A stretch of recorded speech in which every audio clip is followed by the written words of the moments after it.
Shout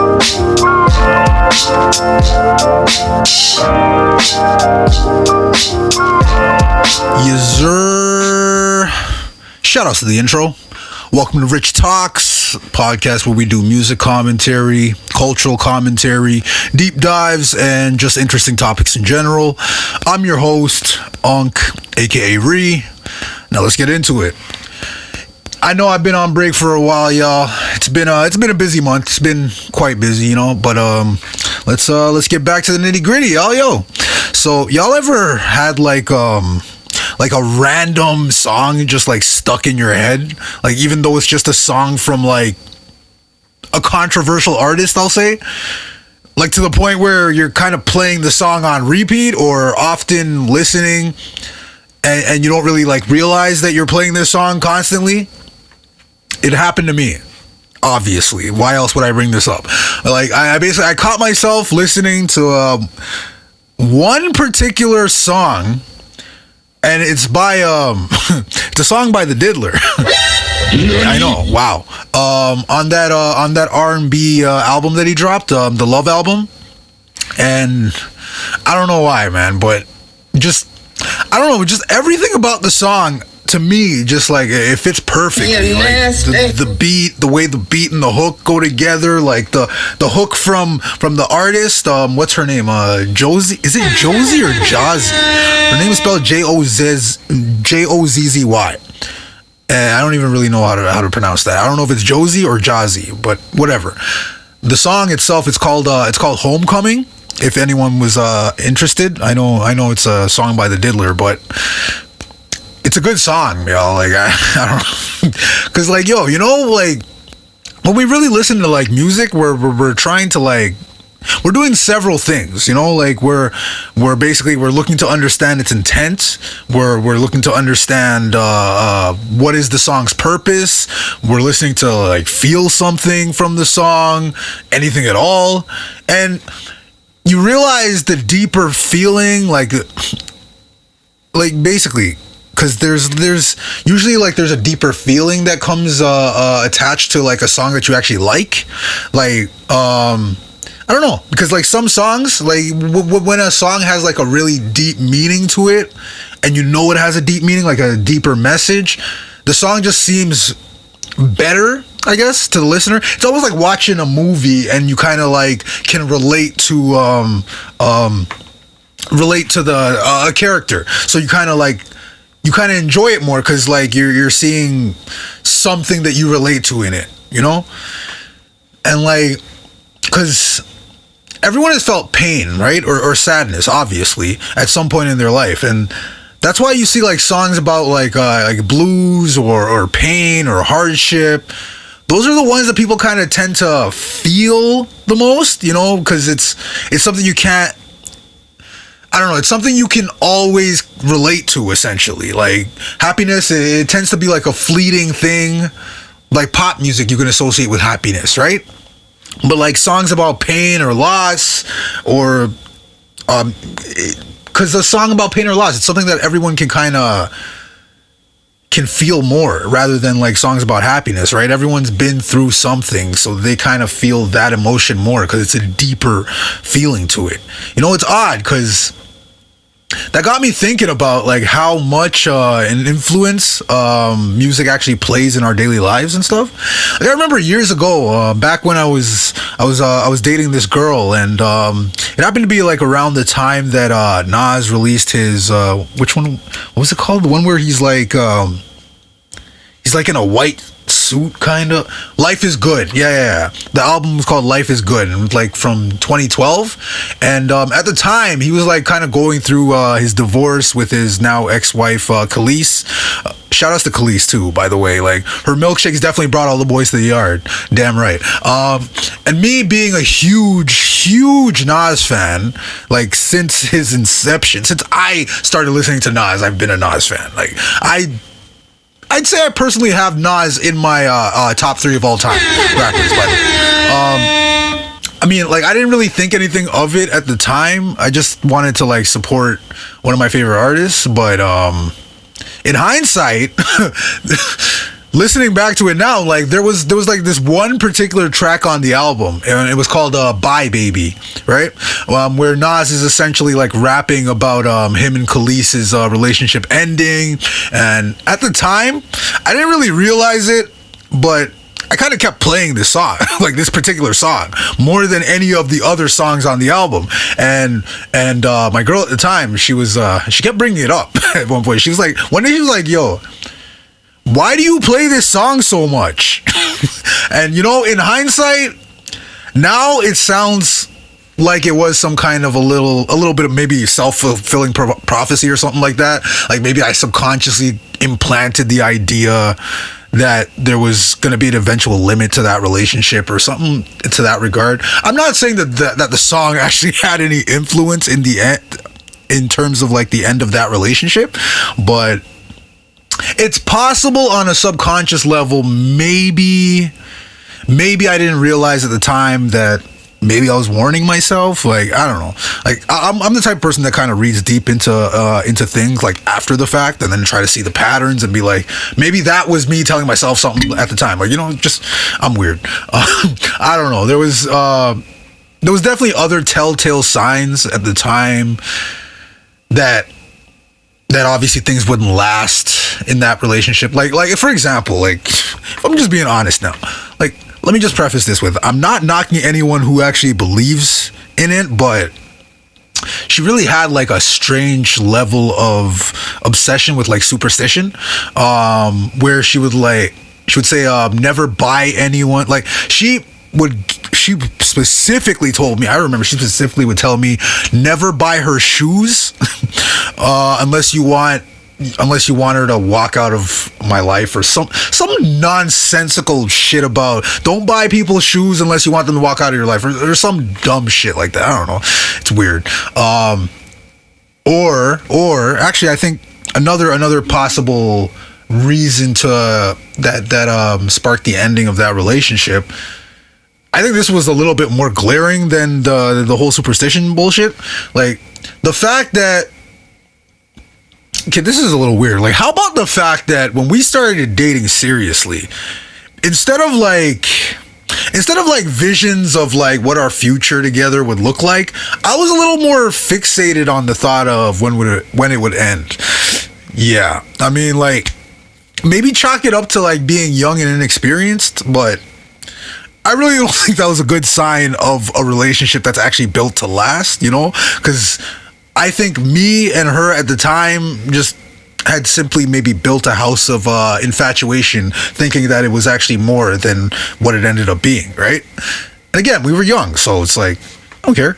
The past is the past. Anyways, enough about that, because I'm getting a little too candid.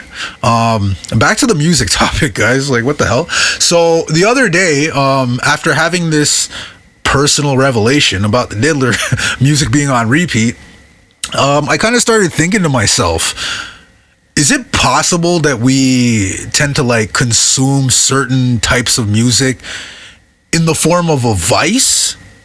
You know what I mean? Like, because like basically a vice can be like defined as something that's immoral or wicked behavior, or a personal characteristic that just happens to be like a bad habit. Like some great examples are smoking cigarettes, drinking alcohol, ingesting illicit substances that just essentially give you that temporary rush of dopamine, you know? Like basically things that have a negative impact, but it makes you feel good. That's a vice, essentially. Like even junk food, you can kind of say would be a great example of a vice, because there's nothing actually beneficial about ingesting junk food, except for the fact that it temporarily makes you feel good while you're eating it, and then afterwards, like, you don't feel as good anymore, right? That's a vice, I'm telling you. Like, I think we can actually throw like certain genres of music into that same category, you know, like gangster rap. Actually, I don't know if gangster rap would be a vice, because if you really consider its origins, right? Because originally it used to be called reality rap. It wasn't gangster rap. It was basically music that spoke on the culture and the values of typical urban gangs. The reality of the world and the street hustlers. Like, yes, a lot of the subject matter discussed was considered immoral, considered wicked behavior, but it's people telling their stories about the truths that they lived, and if anything, it shines a light on the society at large that needs to change, right? Because the environments that we've allowed that these things to like fester and breed, like it's the society that's allowing this, right? So it's a circle jerk. Like, we're creating these we're creating these situations where these issues start to fester and grow, and then we all down talk it when we suffer the consequences. Like, oh my gosh, we need to help these people. We need to stop all the drug dealers and whatnot, this and that, and then we just go right back to it again. Like, it's a weird circle jerk, and it's ridiculous a little bit. But yeah, that's going off on a different tangent, I think. Another category, I'd say trap music. Trap music, because it's an offshoot of gangster rap, but it's a little more, I'd say, part of the reason why reality rap actually transformed into gangster rap. Because trap music is like heavily focuses on topics like illicit ways of obtaining money and drug dealing. And I mean, the name alone, trap music, it originates from Atlanta slang. It was a slang term for what was it? Short for trap house, right?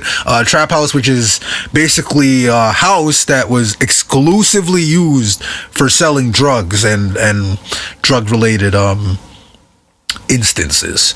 And then, of course, there's drill music.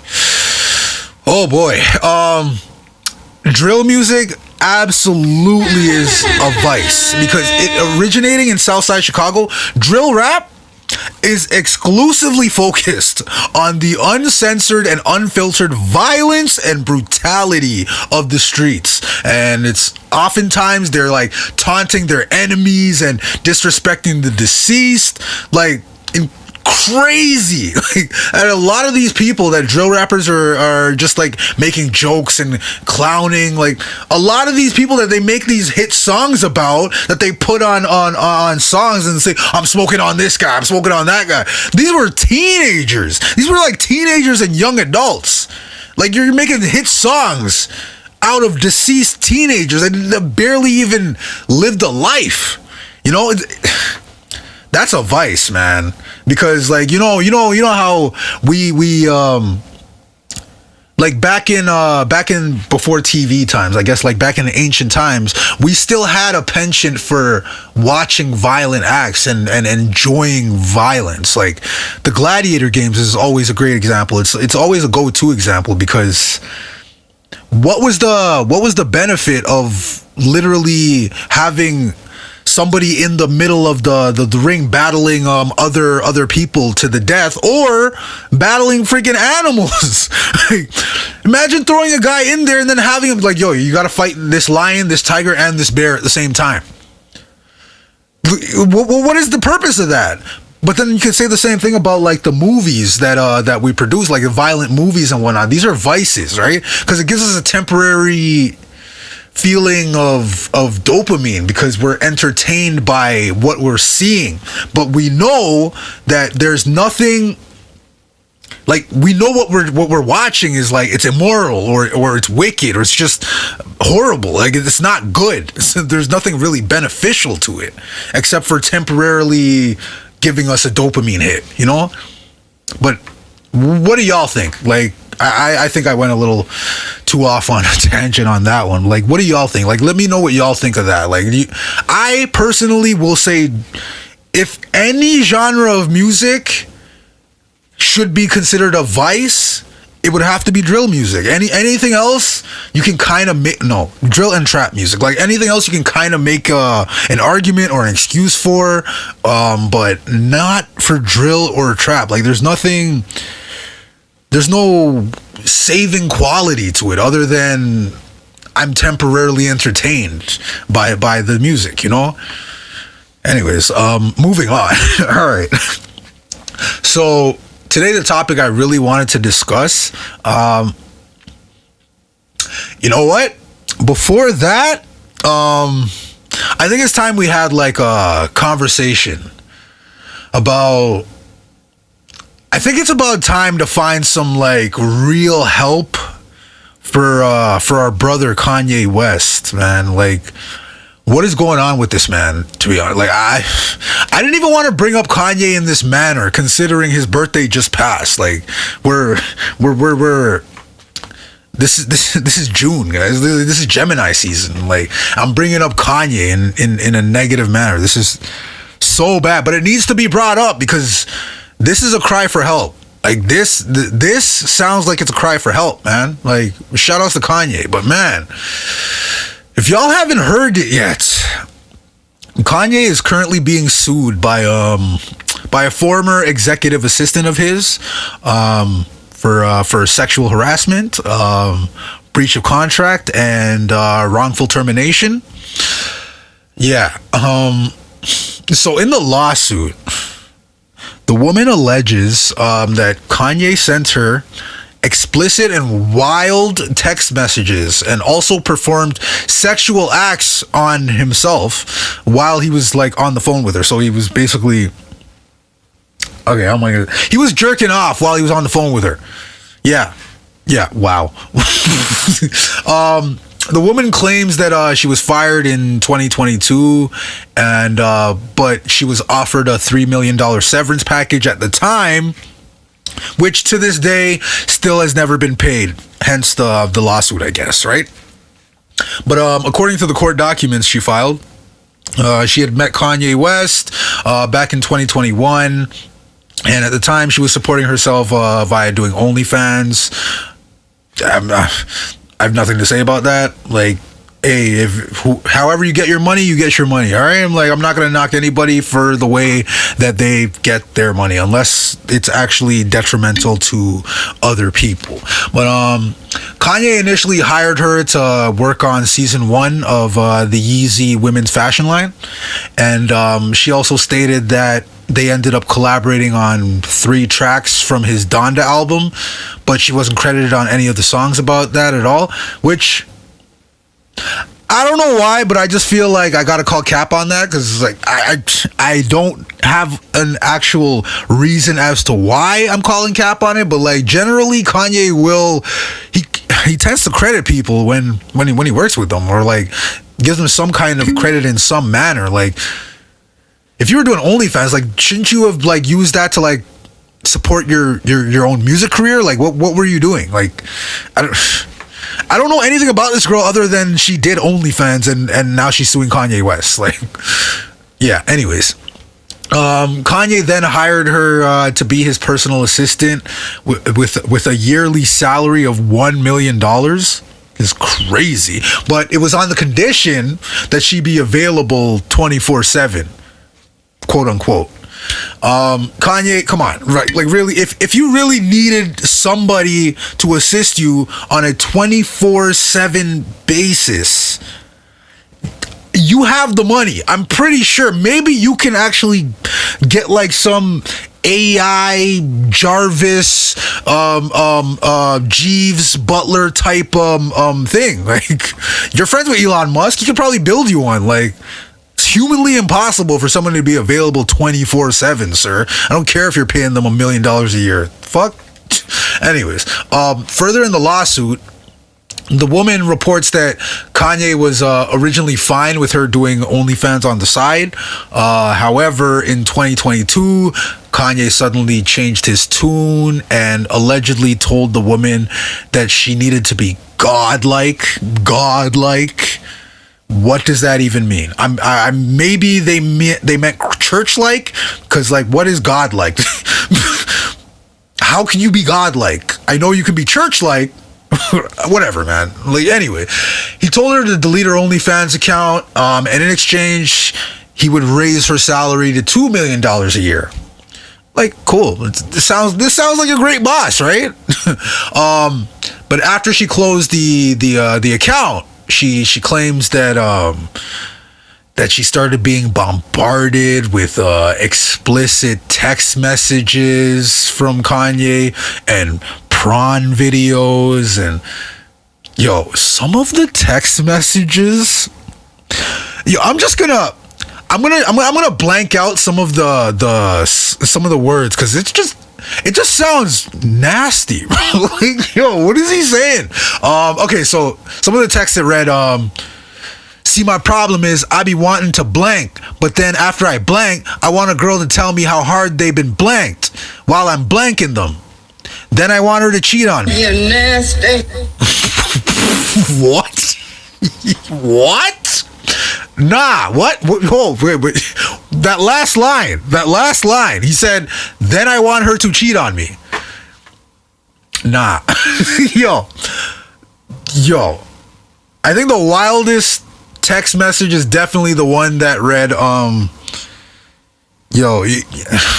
y'all thought the one I just read was bad? He had one line on there that I read, and I'm like, why am I even reading this lawsuit, bro? It's nasty. Okay, he said, is my dick racist? I'm going to stare at pictures of white women with black asses and beat the shit out of my racist dick. Bro. You're nasty. Yo. All right, man. Now, man.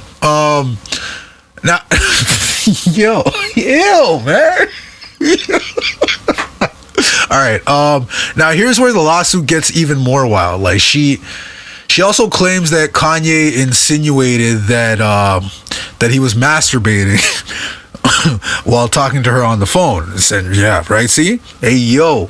And on one occasion, he apparently locked her in a room on a private plane with him, and he started pleasuring himself in front of her, like like Louis C.K. style. Like, if y'all know the story of Louis C.K., they tried to get him out of here many years ago because he was being inappropriate in front of women. He would just randomly start pulling out his thing and jerking off in front of them, and then leaving. Nasty. Yo, comedians and artists are weird, man. Like, these are weird people, man. I don't know. But why would... This is just nasty work, yo. They're all just nasty work. And I got a lot of questions. I got a lot of questions as to, why didn't she just... You know what? I'm going to leave it alone. Continuing on, she said around September of 2022, she was promoted to chief of staff of his various companies, but was abruptly fired soon afterwards. Again, I have questions, but leave it alone, Unc. Leave it alone. Anyways, per the lawsuit, after she was fired, her severance package was never paid. So now she's suing for all of the monies. In addition to the harassment accusations, she was also suing Kanye and his Yeezy businesses for fraud, unpaid wages, intentional infliction of emotional distress. The messed up part about all of this... That's not even the first time that Kanye's been accused of vulgar behavior by employees. Last November, multiple employees came forward to Rolling Stones telling them that Kanye was playing prawn videos during staff meetings and showed off intimate photos of Kim when they were still married. Yeah, he was showing off pictures of Kim while they were still married to people during job interviews. This man is a menace, bro. His name should be Kanye the Menace. Yo, that is wild, man. I bet he probably fantasized about Kim cheating, and then he got mad afterwards, probably, right? Like, well, I don't understand this man. This man is, he's a menace. That's all I'm gonna say. He's a menace. But I think at this point, it's very clear that Kanye is just not well, guys. Like, at the very least, like, he has an addiction to pornography. Like, as he himself even said in the past. Like, I remember he had an interview with Zane Lowe once, and he stated that what did he say in the interview? He said full-on porn addiction destroyed his family. In the interview, he said, for me, Playboy was my gateway into full-on pornography addiction. My dad had a Playboy left out at age 5, and it's affected almost every choice I made for the rest of my life. Damn, man. 5 years old? Looking at Playboy magazine? Nah, man. Your father failed you. Like, 5 years old? Bruh, kids get into everything. How do you just let it lay out like that in front of a kid, man? It's crazy. I almost just knocked down my other mic. Goddamn. That's crazy, man. Like, because it all starts at home, man. I feel like once his mom passed, anything that could have or would have kept Kanye in check or helped him control himself died with her. And he lost all control ever since. Because Kanye's father's still in his life, but look what he still does. When his mom was still around, he didn't take it to this degree. This guy didn't do all this crazy shit, man. Like, I don't think Kanye would...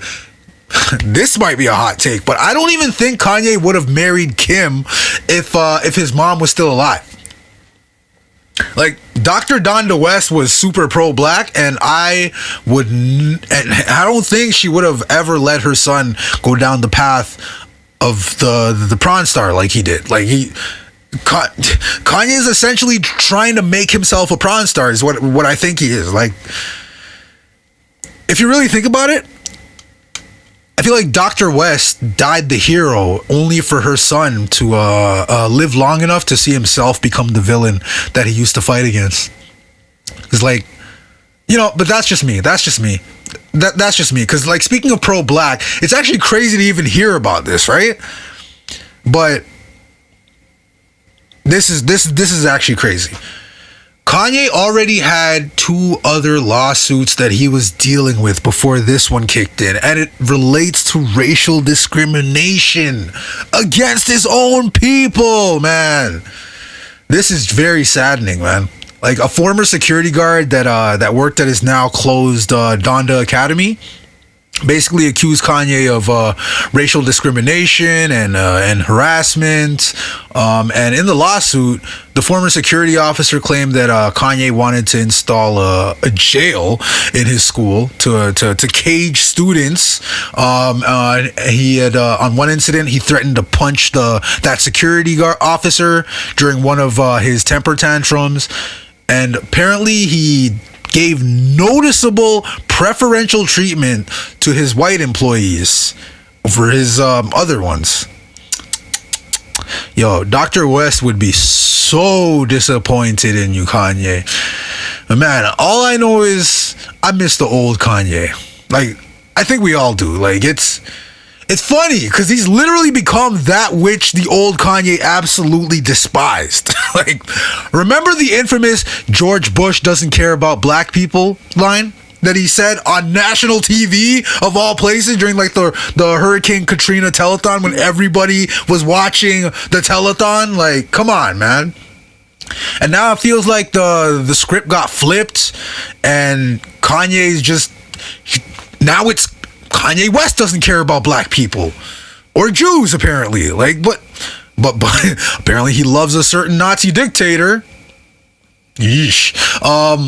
While also trying to use religion and religious beliefs to I guess soften the blow of these very, very divisive and controversial takes of his, or maybe to grift his fans. I don't know. Oh, it's crazy, man. Like, this ain't it, Kanye. Like, somebody really, really needs to help this brother, man. Like, I don't think he's well, and it's especially because he's such a great artist that he really does need the help, because we gotta protect our legends when we can, man. Like, Kanye, you make amazing music, but Jesus Christ, you are in desperate need of some help, brother. You are desperate need of some help, man.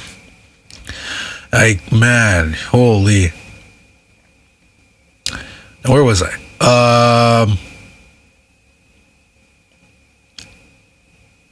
Yeah. Because, like, we were talking about Kanye, right? Yeah, because nobody can tell me that all of these recent antics and like the self-destructive acts that he's just been doing lately, nobody can tell me that that is in any way healthy for anybody. If it was anybody else, like, doing any of this shit, y'all would have gotten that person into rehab. You would have put them in a straitjacket, probably had them medsed up in a chair in an all white padded room or something. Like, come on, man.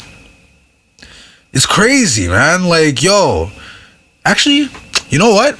That, I think, is a really good segue for discussing the topic I actually wanted to discuss today. Well, at least briefly. I'll touch on it briefly because, yeah, I think it's a good segue. So I'll touch on it briefly. Like, first, let me say this, like, to start things off. I should have said this at the top of the podcast, but silly me, right? Happy Men's Mental Health Month, y'all. Like, really and truly, give yourself a round of applause. Happy Men's Mental Health Month. Like, what a time to be alive, y'all. Not a lot of people are even aware of it because it gets drowned out constantly by other monthly celebrations. And also because who cares about men's feelings, right? But but for real, if I'm being honest, I've been going through it a little bit this month, like mentally speaking. Like, and I've been trying to, like, figure out why, personally, because, like, June's generally my favorite month. Like, my birthday is in June. Maybe it's the gem in I, you know? I don't know. Maybe it's because, like, when I've usually always felt like special that I get to celebrate my birthday like a few days after some of my favorite musicians like Kanye, Tupac, Kendrick, and this whole year it's been quite a ride for me, and I've actually been looking forward to June as the month would approach, and the more it would approach, I'm like, yes, I'm excited. I'm like making plans and this and that, and then June 1st hits, and I don't know, I just fell into this rut. Like, it's just, I don't know, it almost felt like everything stopped. Like, I was moving along just fine, and then I ran out of road. That's, if that makes sense, you know what I mean? Like, I'm just stuck at an impasse, because, like, oh, we're getting closer and closer to another trip around the globe, right?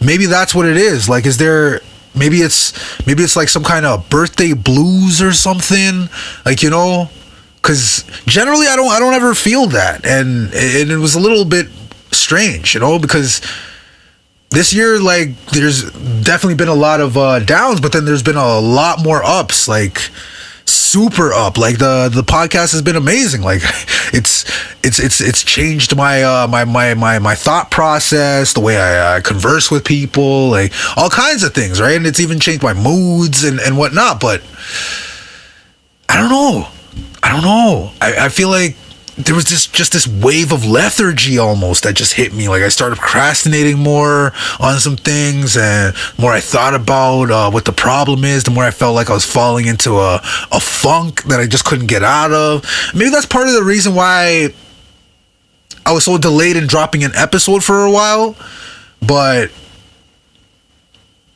I don't know. I'm feeling inspired again. Like, I feel like this is something that, like, I just needed to, like, hash out, something I needed to, like, speak about, maybe, to work through that way.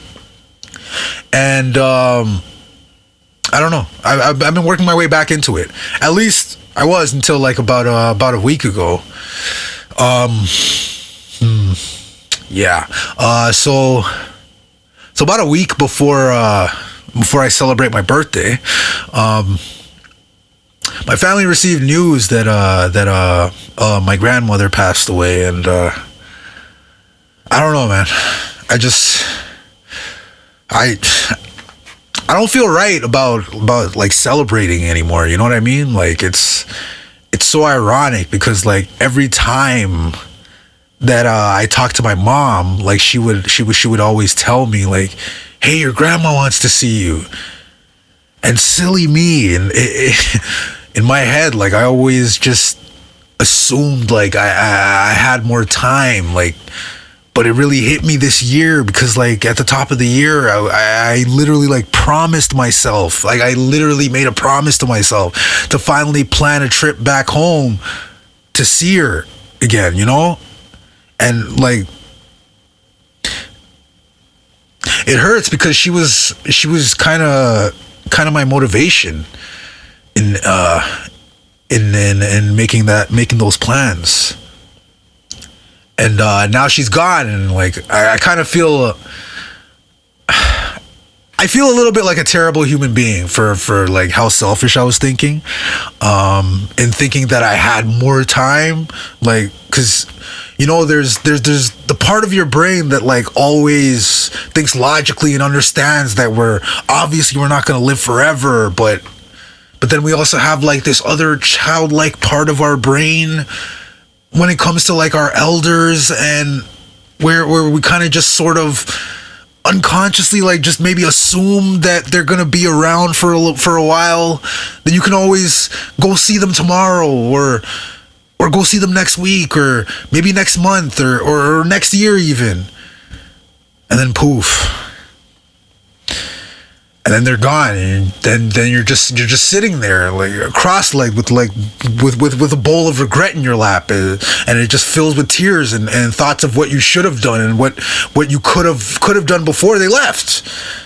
Damn. And just listen to like how selfish I sound. It's like I just sound so selfish. But I'll tell you one thing, like it's really taking a lot for me to like be sharing any of this with y'all right now, because like on the one hand, like I don't like showing vulnerability in front of others, but that I think partially stems from like the stigma that we men face when it comes to like actually sharing our most vulnerable moments. Like we've always been taught to hold our masculine frame at all times. Don't show anyone you're weak. Like nobody's gonna save you. You gotta save yourself, etc., etc. You heard them all, right? But then at the same time, like we'll also be told, like, oh, you need to open up, you need to share, right? So which is it, you know? But like speaking from experience, like I've personally seen it myself, like too many instances of those moments of vulnerability or weakness in men being used against us, like to make fun of us or to embarrass us as if we're incapable of suffering moments of weakness. Like we're not robots, you know? And that's why a lot of the time it's hard to get some of us to like really open up, you know? But I don't know.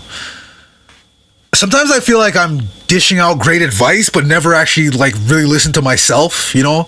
Like I'll say something really profound about something, but then in my own head, I'm like, I ain't listening to you, nigga. What do you think, you're Jiraiya from Naruto or something? Get your sage wisdom ass up out of here. Sounding like a preacher ass. Like, what the hell? You know?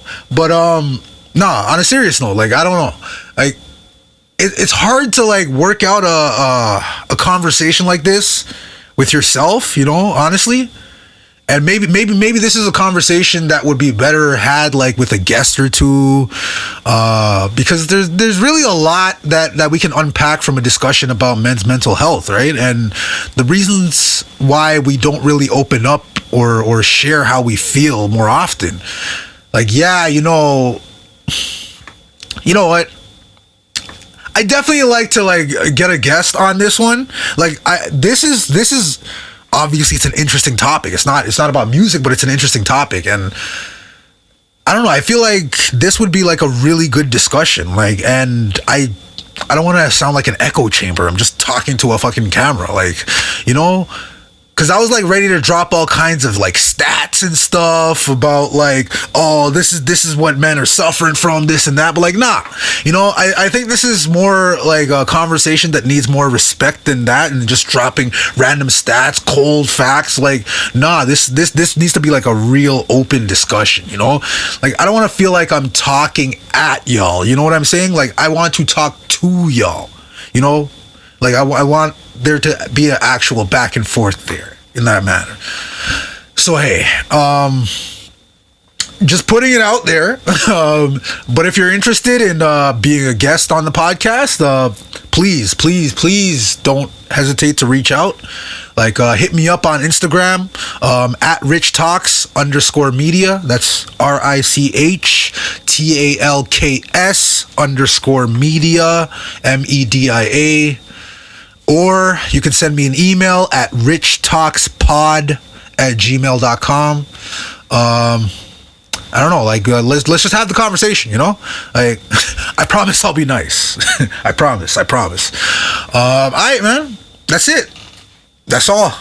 Like, I'm about to take my sensitive ass up out of here, you know? Maybe I'll go cry in the car or something, you know? Oh, but before I go, let me be a little selfish one last time, you know? Okay, for my birthday, because this episode might be released on my birthday. Like, we'll see how things go. Maybe after, maybe before, who knows? But for my birthday this year, my one wish to all my listeners, my one wish is for you to reach out to one of your peoples, any one of your peoples, and just let them know that they are loved. Just let them know that they're appreciated. Just let them know that they're important to you, and that you're happy that they're in your lives. And because, yo, honestly, that's one of the greatest gifts that we can give each other, and love. And yeah, I love y'all. So salute to y'all. Salute to the outro. Peace.